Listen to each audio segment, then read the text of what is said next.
Hello friends, welcome to Kavita channel. आज हमारा topic है इनडायरेक्ट टैक्स वर्सेस जीएसटी। मतलब पहले जो इनडायरेक्ट टैक्स में क्या होता था, अब जीएसटी आने के बाद अब उसमें क्या चेंजेस हो गए हैं, तो उसके बारे में हम कंपैरिजन देखेंगे कि पहले टैक्स में ये होता था, अब जीएसटी में ये चेंजेस हो गए, तो उसका क्या इफेक्ट हुआ है। ठीक है, ओके, देन लेट्स स्टार्ट। सबसे पहले one tax for both goods and services. अब सिर्फ एक जीएसटी ही कॉमन वर्ड यूज होगा, पहले की तरह इतने सारे जो टैक्सेस वर्ड यूज होते थे वो नहीं होगा। तो प्रेजेंट रिज्म है हमारा, currently there are different tax for transaction related to goods और सर्विसेज सेपरेटली। तो जीएसटी आने से पहले क्या होता था, गुड्स और सर्विसेज के लिए अलग अलग जो भी ट्रांजेक्शन होते थे उसमें उतने तरीके के टैक्स लग जाते थे। बट जीएसटी आने के बाद under GST there will be one tax for both goods and services. तो अगर हमसे सिंपल एक कंपैरिजन पूछा जाएगा तो सिंपल हम एक वर्ड में बोल सकते हैं कि now under GST there will be one tax for both goods and services. Now next है ब्रॉड स्कीम। प्रेजेंट इज मतलब जीएसटी आने से पहले currently there are various law like central excise act, service tax, central state law, state VAT law. तो इतने सारे हमें law के बारे में पता होना चाहिए था। तो इतने सारे लॉ में फिर अलग अलग टर्म्स एंड कंडीशंस, अलग अलग रेट्स, उन तो प्रोसीजर भी अलग होता था। अब जीएसटी आने के बाद there will be one law, that mean GST. Under GST there will be CGST, SGST, IGST. बस जीएसटी के अंदर ये तीन चीजें क्रिएट हो जाएगी। नेक्स्ट है classifications of commodities. Presentism classification of commodity play a major role for the valuation purpose and to fix the rate of tax. तो क्लासीफाई हो जाता था इतना सारा, but now GST likely to be based on H S N mean harmonised system nomenclature, means is an internationally standardise system है। ये मतलब ये एक नेशनल लेवल पर नहीं है, क्योंकि जीएसटी सिर्फ इंडिया में एप्लीकेबल नहीं हुआ है, जीएसटी पहले से यूरोप कंट्री में चलता है। क्योंकि हमारे इंडिया का टैक्स स्ट्रक्चर जीएसटी आने से पहले बहुत कॉम्प्लिकेट होता था, बट नाउ जीएसटी आने के बाद अब बिल्कुल सिंपल हो गया है। हाँ, वो अलग बात है, स्टार्टिंग में थोड़ा उसको समझने में, अप्लाई करने में थोड़ा टाइम कंज्यूम होगा, बट ईजी है। Harmonise system nomenclature is an internationally standardise system. These code are basically used to fix rate of tax on various product at the time of export and import.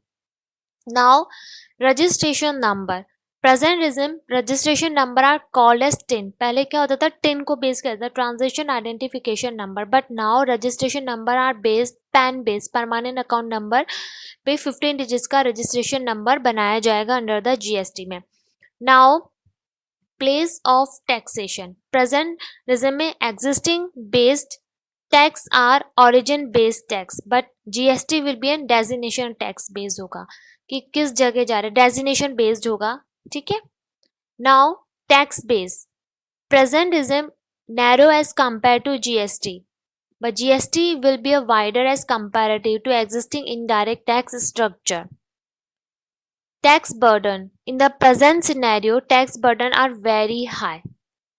And under GST, tax burden are expected to be less compared to last जो भी laws rules चलते थे उसके comparison बहुत कम हो गया है tax burden. Now tax rate.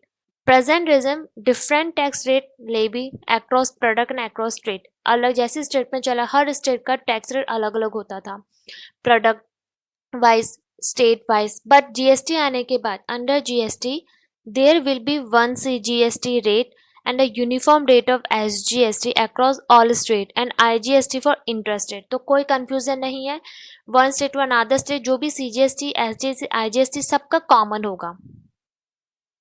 Now, interstate transactions. All interstate transactions for goods are covered under GST, while all interstate transactions for service are comes under the service tax. But GST आने के बाद all interstate transactions for both goods and services will be charged IGST. बस अगर interstate transaction हो तो simple एक tax charge जो होगा IGST, और वो भी सबके लिए कॉमन होगा।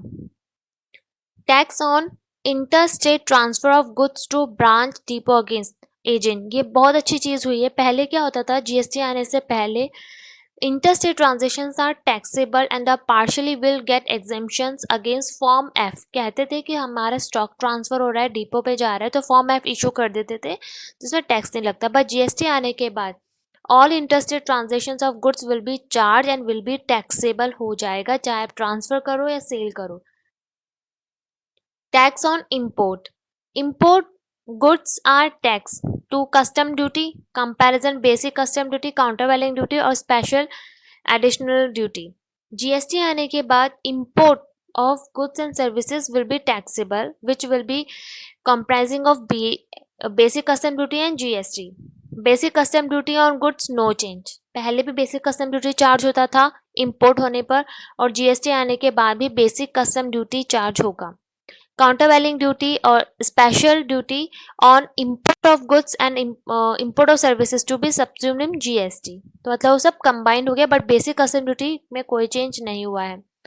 Excise duty, all the manufacturer of goods are subject to excise duty if the prescribed conditions are matched।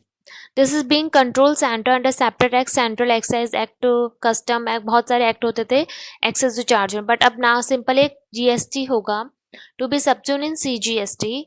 Taxable event will be sale. Taxable event क्या क्रिएट है? सिर्फ sale to be tax up to retail level. Though for most of the manufactured product, excess duty will not be applicable tobacco and tobacco product will be taxable under the existing excise law as of now। Tobacco से related जो rules अभी जो पहले से चलता था वही follow होगा, उसमें कोई चेंज नहीं किया है जीएसटी में। इन फ्यूचर इट में चेंज जीएसटी पर, फ्यूचर में अगर होगा वो अलग बात है, बट प्रेजेंटली टबैको में कोई चेंजेस नहीं हुए। Basic custom duty, basic custom duty imposed by center under separate act, Custom Act 1962, taxable event is imported, but there will be a basic custom duty for import। as of now there is no change, basic custom duty charge होगा। और CVD and SAD is imposed by center under separate act, Custom Act 1962, but GST आने के बाद CVD SAD will be subsumed, मतलब CVD SAD हट गया, उसकी जगह CGST ही चार्ज होगा और बेसिक कस्टम ड्यूटी जैसे पहले चार्ज होता था वैसे ही चार्ज होगा। Service tax is impose by centre under separate act, but GST आने के बाद ये सीजीएसटी और एसजीएसटी में कन्वर्ट हो गया है। तो अब सर्विस टैक्स का कोई अलग से रिस्क वो नहीं है कि सर्विस टैक्स अलग से आपको नजर आएगा, उसमें सीजीएसटी और एसजीएसटी ही चार्ज हो गया।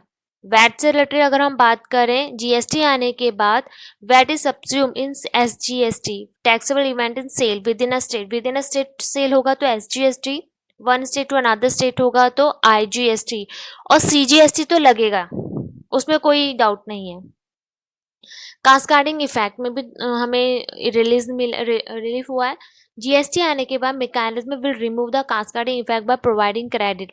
The seamless tax credit will be available under GST. Input tax credit set off will be available all stages of production.